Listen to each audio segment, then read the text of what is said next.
aujourd'hui dans le livre des témoignages. Alors j'aimerais encourager quelqu'un qui est malade aujourd'hui, qui a eu un mariage brisé, un enfant malade.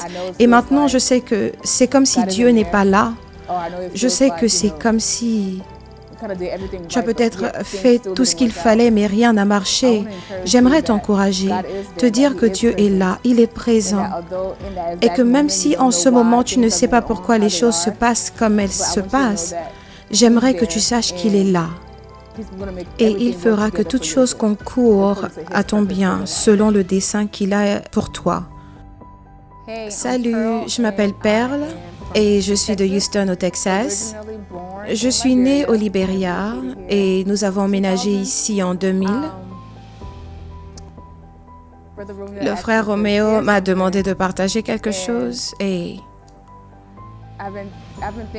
j'y ai pensé et j'ai prié là-dessus pendant quelques jours. J'essayais de décider ce que je partage exactement pour encourager quelqu'un. Si je devrais partager toute ma vie ou juste des parties, des situations dont Dieu m'a fait sortir ou qu'il m'a aidé à traverser. Après y avoir pensé, j'essayais de prendre des notes sur mon téléphone. Je me suis assise et je suis arrivée à un verset biblique et c'est Romains 8, 28 qui dit que toute chose concourt au bien de ceux qui aiment Dieu et qui marchent selon son dessein.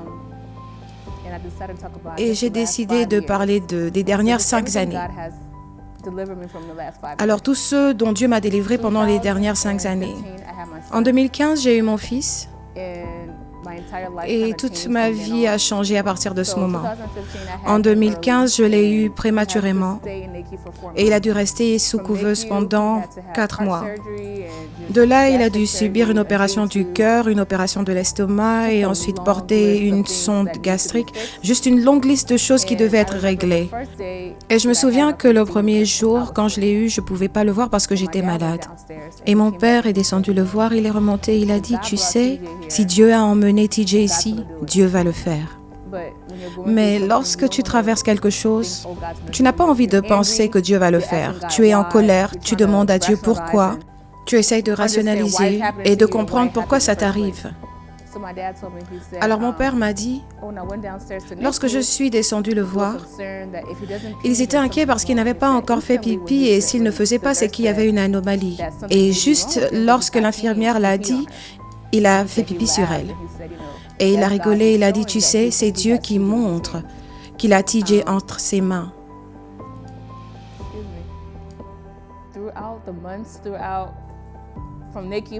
Après être sorti de la couveuse, il devait repartir subir une opération du cœur en août 2016. Et de la même manière, mon père m'a dit, arrête de t'inquiéter. Dieu fait toutes ces choses pour le bien de TJ. Ma mère disait, Dieu utilise TJ pour être un témoignage, encourager quelqu'un et dire que tout ce qu'on a dit qu'il serait n'est pas. Juste une longue liste de choses. Et j'ai l'impression que j'ai juste ramené ça à mon histoire personnelle. Je suis née avec la drépanocytose. Alors, je connais la douleur, je connais la souffrance, je sais. Je connais les hôpitaux. J'ai été hospitalisée. Je sais ce que c'est que de se trouver seule à l'hôpital, comment c'est quand les gens sont tristes que tu sois à l'hôpital. Je sais ce que ça veut dire d'être malade. Et à cause de ça, à cause d'avoir grandi comme ça, je n'ai pas compris pourquoi moi, parce que j'étais la seule dans ma famille à avoir la drépanocytose. En grandissant, je me sentais bien sûr aimée, tout le monde s'occupait de moi, mais je me sentais un peu solitaire parce que lorsque je suis malade, je le traverse seule, je le ressens seule, je le gère seule.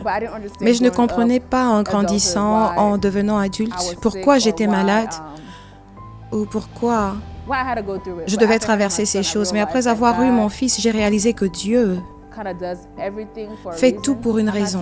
Je ne dis pas que Dieu m'a donné la drépanocytose, mais je dis qu'il m'a donné la grâce d'endurer les crises de drépanocytose, de rester plus longtemps et de traverser toutes ces choses. Alors lorsque j'ai eu mon fils, j'ai eu plus de compassion envers lui. envers d'autres mamans qui traversent ces mêmes choses, pour ces autres mamans qui ne sont pas rentrées à la maison après la couveuse, pour celles dont cette histoire était toute leur vie. Et c'était la première fois que j'expérimentais un enfant né malade. Et je pense que tout ce que j'ai traversé m'a préparé à prendre soin de lui, à être la maman dont il avait besoin à ce moment-là et dont il a besoin maintenant et pour continuer sa vie. Il était, ou alors il pensait qu'il avait des problèmes génétiques qui auraient pu le conduire à la trisomie, des circonstances tristes qui auraient demandé des soins à vie. Et je sais que lorsqu'ils me l'ont dit, je ne l'avais pas encore vu, alors ils sont venus à mon lit d'hôpital et ils m'ont dit: ses oreilles sont un peu petites et peut-être qu'il a la trisomie, mais nous devons faire un test génétique pour être sûr. Et je me suis effondrée demandant à Dieu pourquoi. Parce que le but de tout parent est d'élever ses enfants pour qu'ils deviennent de bons adultes, pour qu'ils aillent à l'université, qu'ils se marient, qu'ils aient des enfants. Et je sais que certaines mères n'arrivent pas à le faire parce que leurs enfants ont besoin d'elles à jamais. Si leurs enfants ont la trisomie ou des problèmes médicaux, elles doivent s'en occuper jusqu'à leur mort. Et je ne veux pas ça pour mes enfants. Alors, je me suis effondrée en demandant encore à Dieu pourquoi ce jour. Mais avec tous les tests, tous les examens, Dieu n'avait pas ce plan pour TJ. TJ est en bonne santé, il est intelligent, il n'a pas la trisomie. Alors, tous ceux que les médecins croyaient qu'il allait être, il ne l'est pas. Bon, disons les dernières 3 années de ma vie, du moment où TJ a eu son opération du cœur jusqu'en 2017, mon mariage a commencé à se détériorer. Et j'ai dû demander à Dieu pourquoi, parce que j'avais l'impression que j'avais fait ce qui était bon. J'ai épousé mon premier petit ami, nous avons bâti une vie ensemble, nous avons eu des enfants. Et je pensais juste que je faisais ce qui était bon. Mais ensuite, j'ai réalisé que Romains 8, 28, tout concourt à mon bien. Ensuite, j'ai réalisé que, alors que je traversais ces choses, je ne comprenais pas pourquoi. Parce que dans mon esprit humain, je pensais que j'avais fait ce qui était bon, que j'avais suivi les bonnes étapes et j'ai quand même échoué. J'ai déçu mes enfants, je me suis déçue moi-même. Mais en regardant en arrière, j'ai compris que tout concourt à mon bien. Pendant que mon fils subissait son opération du cœur, un peu après, j'ai découvert que mon mari me trompait. Je suis passée par un processus pour essayer d'en guérir et j'ai essayé de remettre mon mariage sur pied, mais ça n'a pas marché. Après avoir rempli les papiers du divorce et avoir quitté la maison, j'ai fait une crise de drépanocytose et j'ai dû avoir ma hanche remplacée. Donc en 2017, ma hanche a été remplacée. Et juste après l'opération, elle s'est déboîtée, donc j'ai dû repartir au bloc opératoire et avoir une autre opération. Ma tension artérielle a chuté et il y a eu beaucoup de complications. J'ai pensé que j'allais mourir, mais Dieu m'a sauvée, encore. Je suis rentrée à la maison, je me suis rétablie. Il avait fait un mauvais boulot, donc j'avais une jambe plus longue que l'autre et j'avais une douleur chronique. En 2019, j'ai dû avoir une autre opération de la même jambe et tout avait l'air parfait. Mais 10 jours plus tard, elle s'est déboîtée encore. Alors j'ai dû avoir une autre opération pour remettre la hanche en place. Et ça fait presque 1 an maintenant depuis le remplacement de ma hanche. Et en regardant en arrière, je ne comprenais pas pourquoi les choses se passaient ainsi, mais Dieu fait tout pour mon bien. Alors après ma rééducation, la physiothérapie, j'ai compris que tout était fait pour une raison, que c'était pour me calmer dans ma course, pour me préparer pour ce qui avait à venir dans ma vie, pour m'aider à réaliser que Dieu est réel. Parce que j'ai l'impression que parce que j'avais mon diplôme en biologie, parce que je connais la science, je pensais que l'opération devait être suffisante. Mais même avec l'opération, j'étais tellement brisée, j'étais toujours en béquille, j'avais toujours un déambulateur pendant un long moment. Mais quand j'ai commencé à dépendre de Dieu, en lui demandant de m'aider, en criant à lui, c'est vrai qu'on a utilisé les chirurgiens, mais je crois véritablement que c'est Dieu qui a fait ce travail, que c'est Dieu qui a perfectionné ce travail. Et c'est pour ça que je marche sans problème aujourd'hui, sans douleur. C'est pour cela que je marche. Et personne ne peut voir que je suis passée par tout cela. Ayant pris des cours de génétique et ayant eu un diplôme en biologie, je comprenais la médecine et comment ça aide les gens.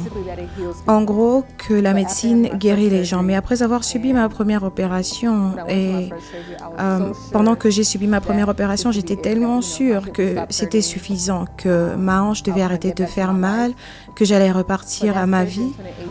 Mais cette opération en 2018 a véritablement mis une grande pause à ma vie. Je ne sais pas si le bon mot est handicapé, mais j'étais handicapée pendant 2 années de ma vie à cause de ma première opération. Et il m'a fallu être brisée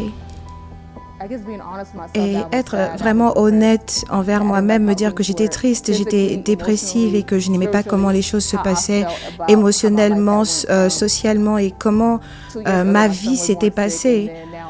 2 années plus tôt, mon enfant était né malade et là maintenant j'avais des problèmes de santé et un mariage brisé. Alors, lorsque j'ai eu mon opération en 2019, je pense que j'avais un autre état d'esprit parce que j'ai réalisé que oui, c'est vrai, Dieu donne aux médecins la connaissance, mais j'ai réalisé qu'il est le plus grand des médecins. Avant l'opération, j'étais terrifiée de repartir au bloc opératoire, donc j'ai prié et j'ai demandé à Dieu qu'il soit le chirurgien, que lui, il me délivre, que lui, il me guérisse. Je ne voulais pas aller dans le bloc opératoire en me disant que lorsque mon chirurgien va le faire, ce sera tout, que je serai totalement guérie. Je voulais complètement dépendre de Dieu, savoir qu'il était mon grand médecin, que c'est lui qui allait me guérir. Et lorsque je me trouverai sur cette table d'opération, que oui, mon médecin allait faire l'opération, que j'en serai guérie complètement et en bonne santé. Alors, en 2019, j'ai subi mon opération et je suis rentrée dans le bloc opératoire très enthousiaste, pensant que tout devait bien se passer. Mais 10 jours plus tard, ça s'est déplacé encore.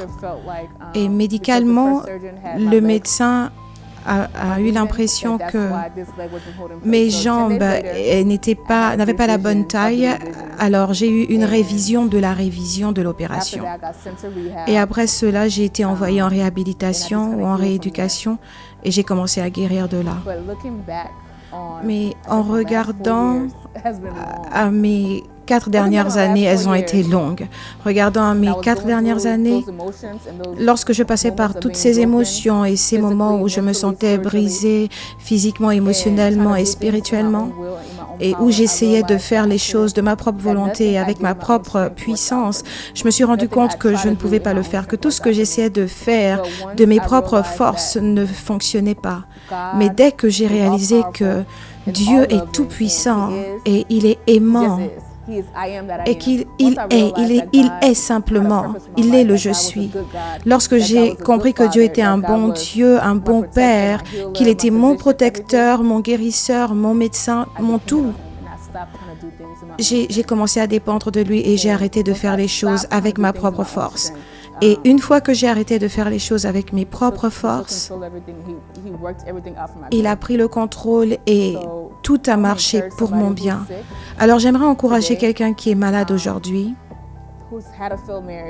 qui a eu un mariage brisé, un enfant malade. Et maintenant, je sais que c'est comme si Dieu n'est pas là. Je sais que c'est comme si tu as peut-être fait tout ce qu'il fallait, mais rien n'a marché. J'aimerais t'encourager, te dire que Dieu est là, il est présent. Et que même si en ce moment, tu ne sais pas pourquoi les choses se passent comme elles se passent, j'aimerais que tu saches qu'il est là et il fera que toute chose concourt à ton bien selon le dessein qu'il a pour toi. Alors, 2020 est là et je sais que je suis guérie complètement, que mon fils est guéri complètement. Et même si nous devons continuer à voir les médecins et toutes ces choses, entre les pronostics et ce qui se passe maintenant, c'est différent, c'est le jour et la nuit. Et même avec moi, aussi foiré que ma jambe est après l'opération, la première fois, il a brisé mon fémur et tout s'est mal passé. C'était la drépanocytose. Mais là où je me trouve aujourd'hui, je sais que c'est Dieu qui l'a fait. Je sais que Dieu est réel, qu'il guérit. Alors je veux juste t'encourager, te dire que quel que soit ce que tu traverses, il te fera sortir de cette situation. Et je le sais parce que j'étais dans cette position. Lorsque tu es dans cette position sombre, que tu es triste, tu ne veux pas être raisonnable, tu veux être fâché, tu veux te plaindre et demander à Dieu pourquoi. Mais ce que je te dis, c'est que tout concourt à ton bien selon son dessein. Je veux finir avec ceci. Romains 8, 18, en gros, dit que nos souffrances du moment n'ont rien de comparable à la gloire que Dieu va nous révéler plus tard. Et j'y crois véritablement. En gros, je veux juste que tu saches que si tu traverses quelque chose, Dieu est capable. Il est un bon Père, un bon guérisseur, un bon protecteur. Et il est Jéhovah Rapha. J'aimerais que tu saches que, quelle que soit la situation maintenant, je sais que tu n'as pas envie d'entendre que ça ira mieux, mais ça ira mieux. Je sais que tu n'as pas envie d'entendre que ça va marcher, mais ça va marcher mieux que tu aurais pu l'imaginer. Et mon message pour toi, toi qui regardes, je veux juste te dire que Dieu est ta source. Et je sais que quel que soit ce que j'ai perdu, quel que soit ce que j'ai traversé, Dieu l'a restauré. Dieu est en train de le restaurer parce que ce que j'étais il y a 2 ans de cela, c'est comme le jour et la nuit comparé à aujourd'hui. Donc je sais que Dieu est capable, que tes souffrances d'aujourd'hui n'ont rien à voir avec la gloire que Dieu a pour toi, ce qu'il va te révéler. J'espère que tu es encouragé.